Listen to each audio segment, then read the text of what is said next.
Good day, students. Today we are going to see one of the important chapter in the NEET session. So that the chapter that we are in the system of particles and rotational motion. So what is the system of particle and rotational motion? This chapter really concerned about how the particle, any object if you take, how its rotational motion is very important. So why it is important? How are we going to calculate the things? So everything we are going to calculate, everything we are going to see in this session in the details. So why the rotational motion is important in the sense of the object. For example, any object if you takes, you can take our solar system itself. You know very well our sun. Our earth is rotating around the sun and earth is rotating around itself. So that's one of the fantastic example of the rotational motion. So why the rotational motion is very important with respect to its own rotation. So the earth is rotating around itself as well as it's rotating around our sun. So it's not about it's not about our earth. It's about our 10 planets is there, like Mercury. Everybody knows that Mercury, Venus, Mars, Jupiter, Venus, including Saturn, everything. There are 10 planets in our solar system. So all the solar system rotates around it's rotating the sun. So in addition to it's rotating around itself. So these two calculations is very important. How to see that? How you can see how the object is moving from one place to another. For example, Earth if you take, if with respect to the Earth, with respect to all the solar system, if you take, it's keep on moving it. So every academic year we can take. For example, let us assume 1st January we can every academic of the 1st January you can take. Is that the planet is going to be stable in the one place? It's not a thing like that. So it keep on rotating it. It's keep on rotating around itself. It keep on rotating the sun as well as it's keep on rotating itself forward. So these 2 points if you take, if you take this point, these 2 points, you can see that it's not in the same position. It's keep on moving. Everything will be the entire planet will be keep on moving it. So if you take one reference point, for example, just January 1st January 2022. Then we go for another January, 1st January 2023. Then if you go for another January, 1st January 2024, the time varies, but the Earth position with respect to the sun and the entire solar system, everything will varies because it keeps on varying, and this variation as a left we have to calculate. We can calculate. So how we need to calculate the things. How we can see that how stable it is, the things. So we have to see that how the rotational motion is very important is with respect to the Earth, with respect not only with respect to Earth to the sun, with respect to all the planet, even if it is which is a Neptune, which is very far from the sun, is far, and which is a Mercury, which is the nearest planet to the sun. All the 3 planets if you take with respect to, so which is the nearest planet, Mercury, which is nearest to the sun, and Earth, which is a intermediate part to the sun, and finally the Pluto, which is very far from the sun. All the 3 planets, if you take all the 3 planets, you can see that if you take all the 3 planets, you can see that how this the position of the planets is varying with respect to its rotation of the sun as well as its own rotation of this planet. For example, Earth, Mercury, Pluto, all the position will keep on varying. So if all the 3 planets, if you see, if you take this, now you go to the calculation of 1st January 2021, 1st January 2022, 1st January 2000, every first of the early of the January if you take, will it be the same position of all the planet will be same position? No, it will varies. Why it is varies? Why? Because all the planets are rotating around the sun. In addition, it's rotating around itself. So the rotational motion is very important. How that fix the methodology to find. We need to fix the methodology. How the calculation of the rotational energy. How the particle. For example, our planet Earth itself we can take. Everybody knows that Earth rotates around its own itself. It will take 24 hours for the completion. This one simple calculation is there. With this one simple of the calculation. It's not about the simple calculation. We about the Earth. Earth rotates itself. So we have to take about all the objects about the rotational motion. So the rotational motion is the one that's a main topic of the world we are seeing here. How system of the particle and rotational motion. So the rotational motor concern, if you take this, it's a thing by which it has two types, translational motion and its own rotational motion. So in the translational motion, you can see that you can perform a simple experiment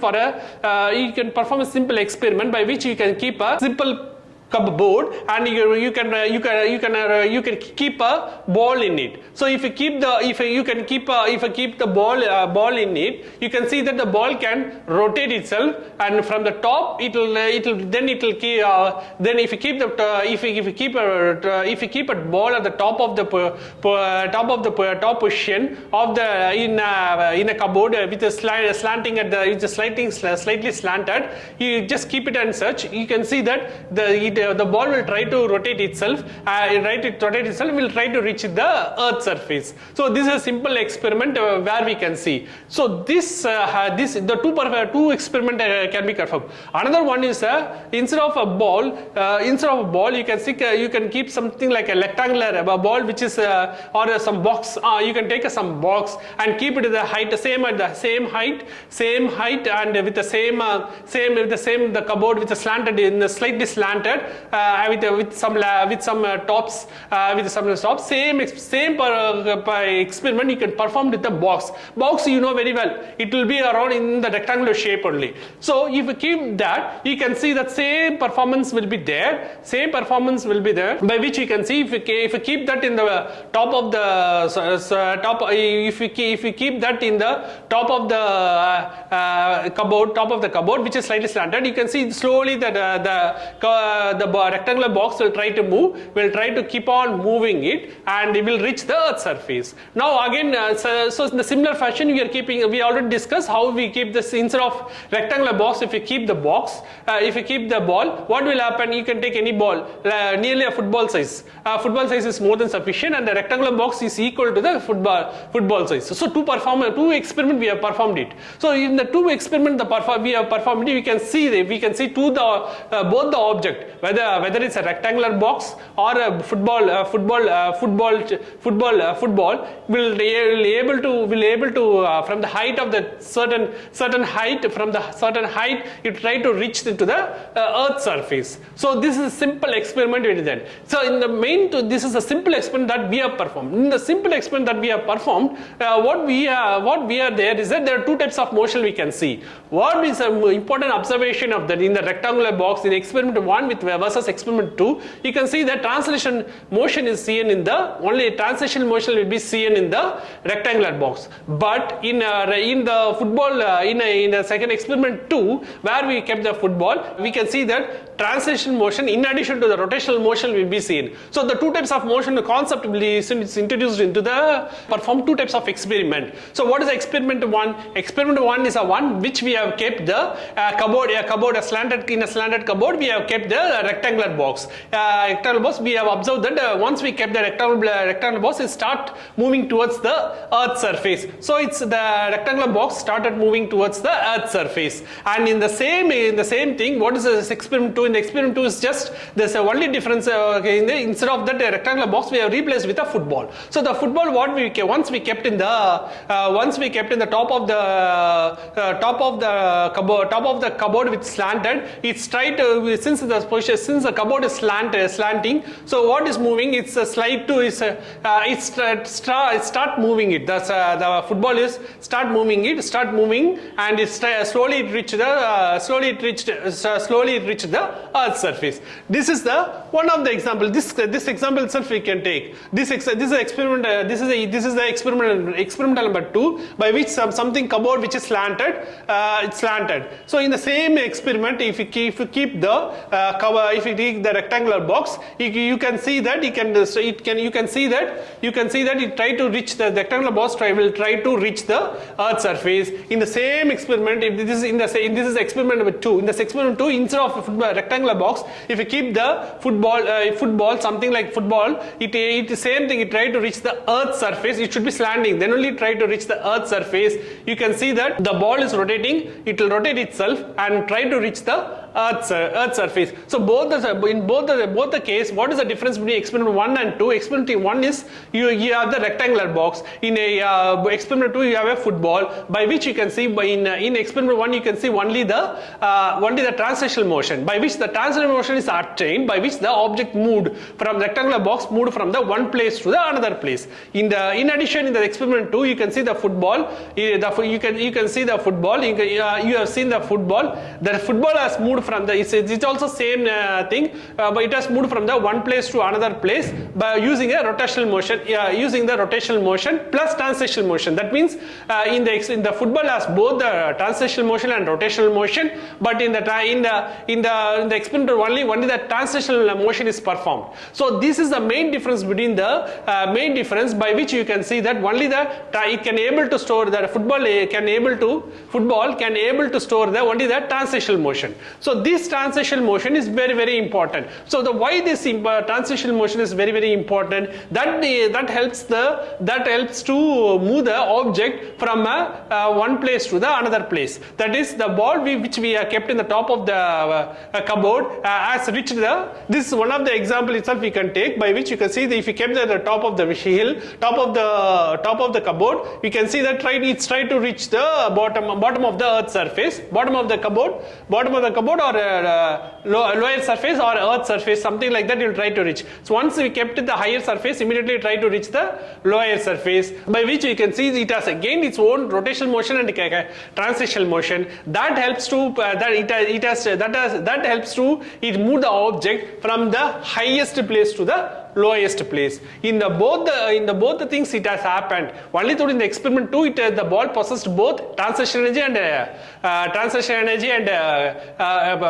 rotational energy. But in the experiment 1, by which you can see that only the box is kept and there is no rotational energy there, only translational energy there. So this made us indeed unique. But how the rotational motion is very, very important to the movement of the object from the one surface to the one surface to the another surface. That is, the object has moved from the one surface to the another surface using its own rotational energy. So we need to calculate this rotational energy, how well it is very, very important. So this rotational energy, this example is not only the certain to this one dimension. You can take a fan also. You know very well about the fan, ceiling fan, where once we switch on the light, the fan will rotate. So why once it start rotating, we'll get a very good air, and we are cooling the entire room which we needed. So once it is got enough energy, it's able to the fan rotates on its own. So these are the various substituents by which you can see how the rotational energy is very, very important. So the rotational energy is very, very important. What we need to calculate, how the energy is stored in the energy is released. For example, the fan which is once switched on, immediately it's able to rotate it. So once it's rotated, only we'll get a very good air. So this air which is presented there, which we need to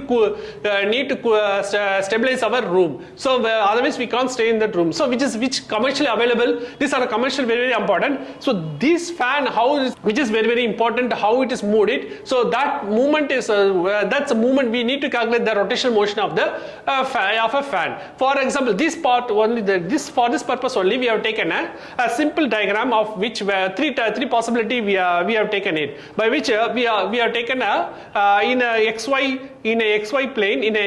plane we have taken a 3 point P1, P2, P3, by which you can say that one point is situated at the center of the axis, another point is situated at the certain distance called R1, in another point where P2, by which is away from the axis. All these three axes are processed, by which you can see the point P located specifically at the point P located with the distance of the radius R0. So the R0 located means the point P is located at the center of the axis. In the same series, we go for a point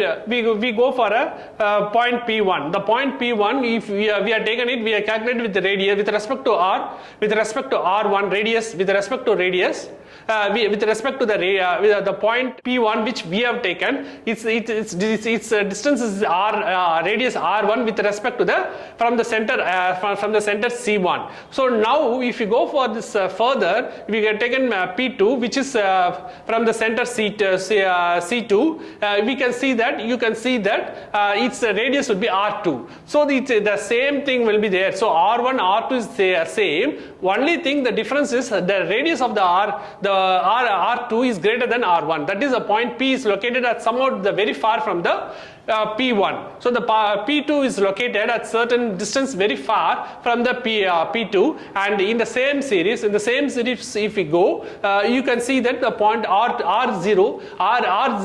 equal to 0, that is, it has no radius, that means the point P is located at the center of it is at a certain y-axis. So all the three axes you have taken it and you have covered it. You can be able to see that now how that all the entire in the area we need to calculate the rotational motion of some objects.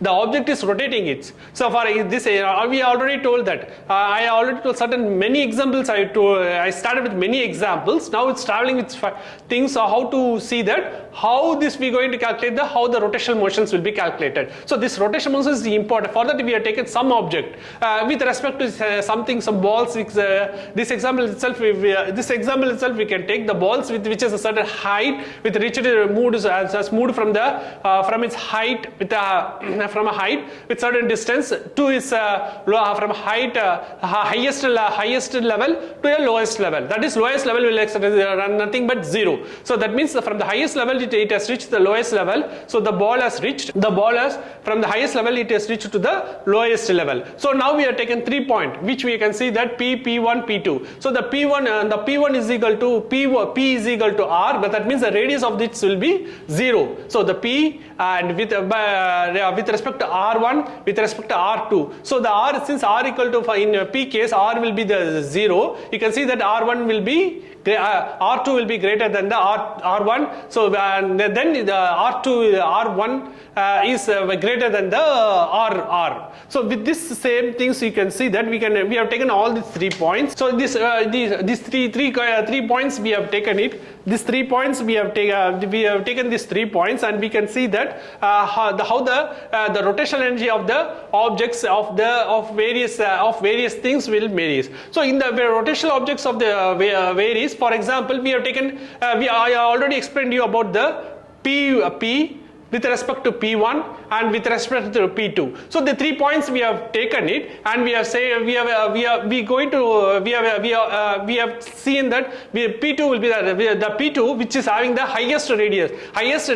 So that will have the force of that will have the highest momentum. So then when we compare, now we going for lower, which is P2, which is will have a lesser force. So the net force on the radius of net force on the center of the object will be the least. So in the same series, if you take that, so if the radius of the particle which is very far from the center, the radius, the particle P which will be the P1, which will have the highest force of attraction. They will have a very highest force, and when moves towards the origin or center, this will be the least force of attraction. So this is what the theory tells, that now we are going to calculate how the force can be evaluated to see that we can make the further calculation. For that we have taken the center of mass. Now we are going to see the center of mass. What is the center of mass is important. How the center of mass plays the dominant role. We need to calculate, for example, any rotational motion for any object to be calculated. We need to calculate its force. The force that is needed, how will be needed determinant for example, the force acting on the center of the object will be almost negligible when we compare to the external terminal. The terminal of the things which is very far from the origin, it will have a highest force, and this one will be either the lowest force or it will have a zero when compared to that. So we need to we going to calculate how in the step by step how we going to calculate how the force is very, very important. So for that purpose, what we are taking is a center of mass. What is the center of mass? Center of mass is the one which has the xy plane. In the xy plane, you are having two masses of mass 1 and mass 2 at the various point in between the center with its own center. So if you have its own center with two masses in x plane, what will it do? Its mass of system, the center mass of system is given by x is equal to m1 x1 plus m2 x2 but divided by m1 plus m2. This is regarded of the centers of the mass of the object.